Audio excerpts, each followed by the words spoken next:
Hi வணக்கம் friends, welcome to Arutselvi my self educate channel. So என் வீடியோக்கள் பார்க்குறவங்களாக இருந்தால் மறக்காமல் என்னோடய வீடியோக்களை நீங்கள் சப்ஸ்கிரைப் பண்ணுங்கள் அண்ட் லைக் பண்ணுங்கள் ஃப்ரெண்ட்ஸ். அதனோட உங்களுக்கு தெரிந்த ஃப்ரெண்ட்ஸ்களுக்கு ஷேர் பண்ணுங்கள். என்னோடய வீடியோக்கள் உங்களுக்கு ரொம்பவும் யூஸ்ஃபுல்லாக இருக்கும். அதாவது நிறைய பேர் அசைன்மெண்ட்ஸ் எழுதுவது எப்படின்னு சொல்லி அதுவும் தமிழில் எக்ஸ்பிளனேஷன் ஸ்ட்ரகிள் பண்ணி கொண்டு இருப்பீங்க. ஸோ அவங்களுக்கு இந்த வீடியோ ரொம்பவும் யூஸ்ஃபுல்லாக இருக்கும். நான் அசைன்மெண்ட்ஸ் எழுதுவது சம்மந்தமாக அவங்களுக்கு ஒவ்வொரு டாபிக்ஸாக எக்ஸ்பிளைன் பண்ணி கொண்டு வரலாம். ஸோ என்னோடய லாஸ்ட் வீடியோவில் நான் அப்லோட் பண்ணியிருந்தேன் நீங்கள் ஒரு இன்ட்ரடக்ஷன் எழுத ஸ்டார்ட் பண்ணும்போது அந்த இன்ட்ரடக்ஷனில் மெயினாக கவனிக்க வேண்டிய கீ பாயிண்ட்ஸ் என்னென்னு. ஆனால் நான் அந்த வீடியோவில் அந்த கீ பாயிண்ட்ஸ் 4 தலைப்புகளை மட்டும் தான் கொடுத்துருந்தேன். ஸோ அந்த வீடியோவில் நான் மென்ஷன் பண்ணியிருந்தேன் உங்களுக்கு அந்த கீ பாயிண்ட்ஸ் என்னோட ஃபாலோவிங் வீடியோக்குள்ளே உங்களுக்கு ஒன்றா எக்ஸ்பிளைன் பண்ணுவேன் சொல்லி. அந்த கீ பாயிண்ட்ஸில் 2 கீ பாயிண்ட்ஸை மட்டும்தான் நான் இந்த வீடியோவில் உங்களுக்கு எக்ஸ்பிளைன் பண்ண போகிறேன். ஏன்னு சொன்னால் எல்லா விடையும் ஒரே வீடியோவில் எக்ஸ்பிளைன் பண்ணும்போது அது உங்களுக்கும் கன்ஃபியூஸ் ஆகிருக்கும். ஸோ அதனால் 2 கீ திங்ஸ் மட்டும், அதாவது ஒரு இன்ட்ரடக்ஷன் நீங்கள் அசைன்மெண்ட் எழுத ஸ்டார்ட் பண்ணும்போது ஒரு டாபிக் ஒன்று நீங்கள் சூஸ் பண்ணியிருப்பீங்க.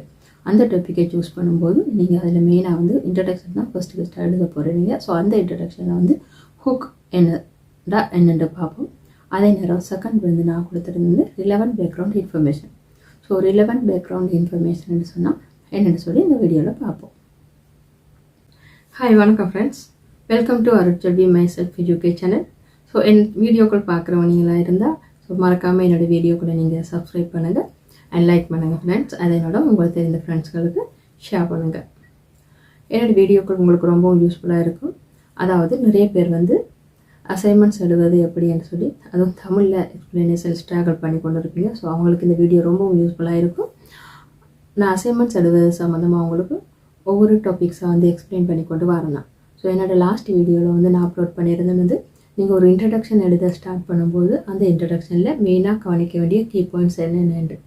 ஆனால் நான் அந்த வீடியோவில் அந்த கீ பாயிண்ட்ஸ் 4 தலைப்புகளை மட்டும் தான் கொடுத்துருந்தேன். ஸோ அந்த வீடியோவில் நான் மென்ஷன் பண்ணியிருந்தேன் உங்களுக்கு அந்த கீ பாயிண்ட்ஸ் என்னோட ஃபாலோவிங் வீடியோக்குள்ளே உங்களுக்கு ஒன்றா எக்ஸ்பிளைன் பண்ணுவேன் சொல்லி. அந்த கீ பாயிண்ட்ஸில் 2 கீ பாயிண்ட்ஸை மட்டும்தான் நான் இந்த வீடியோவில் உங்களுக்கு எக்ஸ்பிளைன் பண்ண போகிறேன். ஏன்னு சொன்னால் எல்லா விடையும் ஒரே வீடியோவில் எக்ஸ்பிளைன் பண்ணும்போது அது உங்களுக்கும் கன்ஃபியூஸ் ஆகிருக்கும்.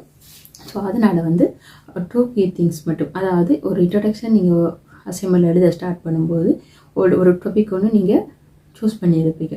அந்த டாப்பிக்கை சூஸ் பண்ணும்போது நீங்கள் அதில் மெயினாக இன்ட்ரடக்ஷன் தான் ஃபஸ்ட்டு எழுத போகிறீங்க. ஸோ அந்த இன்ட்ரடக்ஷனில் ஹுக் என்னென்று பார்ப்போம்.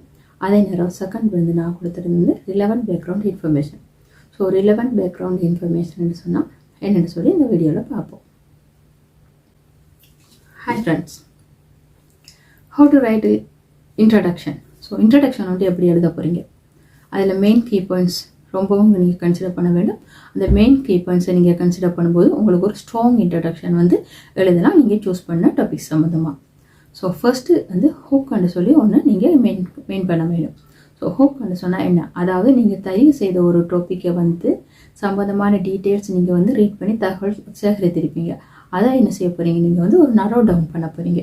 நரோ டவுன் பண்ணி அதை ஒரு 2-3 லைன்ஸில் அந்த இன்ட்ரடக்ஷனில் ஃபஸ்ட்டுக்கு ஸ்டார்ட்டுக்கு நீங்கள் என்ன செய்ய கொடுக்க போகிறீங்க. அந்த 2-3 லைன்ஸ்லேயே உங்களுக்கு விளங்கக்கூடியதாக இருக்கும். இந்த டாபிக் தான் இவங்க சூஸ் பண்ணியிருக்காங்க அப்படின்ற மாதிரி அந்த ஒரு ஹுக் ஒன்று கொடுக்க போகிறீங்க. அது ஒரு ஸ்ட்ராங் ஒரு இன்ஃபர்மேஷனாக இருக்கும் உங்களோட அசைன்மெண்ட்ஸுக்கு. அதே நேரம் உங்களோட அசைன்மெண்ட்டை ரீட் பண்ணும்போது அவங்க லெக்சரருக்கு ஃபுல்லி எக்ஸ்பிளனேஷன் ஒன்று கொடுக்கும். அதே நேரம் ஒரு அட்ராக்ஷனை கொடுக்கும். இது சம்மந்தமாக தான் இந்த டாபிக் வந்திருக்கு, இந்த அசைன்மெண்ட் கண்டினியூ பண்ண போகிறாங்களோன்ற ஒரு விளக்கம் ஒன்று கொடுக்கப்படும்.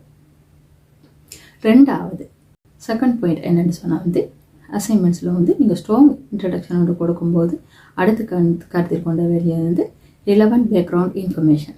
ரிலவெண்ட் பேக்ரவுண்ட் இன்ஃபர்மேஷன் சொன்னால் நீங்கள் சூஸ் பண்ண அந்த அசைன்மெண்ட், அதாவது டாபிக் சம்மந்தமாக நீங்கள் திரட்டின தகவல்கள் அந்த பேக்ரவுண்டில் கொடுக்க வேணும். அதாவது மெயினாக நிறைய அசைன்மெண்ட்ஸ் எழுதும்போது நம்ம பழைய தரவுகளையும் விட நிறைய பேர் சூஸ் பண்ணுறது கரண்ட் சிச்சுவேஷன் தான்.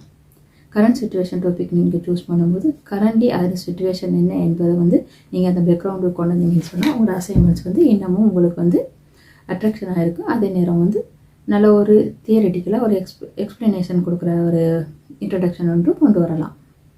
அப்படி நீங்கள் செய்யும்போது ஃபார் எக்ஸாம்பிளுக்கு நான் உங்களுக்கு சொல்கிறேன் நீங்கள் ஒரு சோஷியல் சம்மந்தமான ஒரு டாபிக் ஒன்று சூஸ் பண்ணியிருந்தீங்கன்னு சொன்னால் கரண்ட்லி அதில் என்ன அதில் இம்பேக்ட் என்ன, அதில் கரண்ட்லி என்ன சிச்சுவேஷன் என்று சொல்லி அந்த பேக்ரவுண்டை நீங்கள் எக்ஸ்பிளைன் பண்ண வேண்டும்.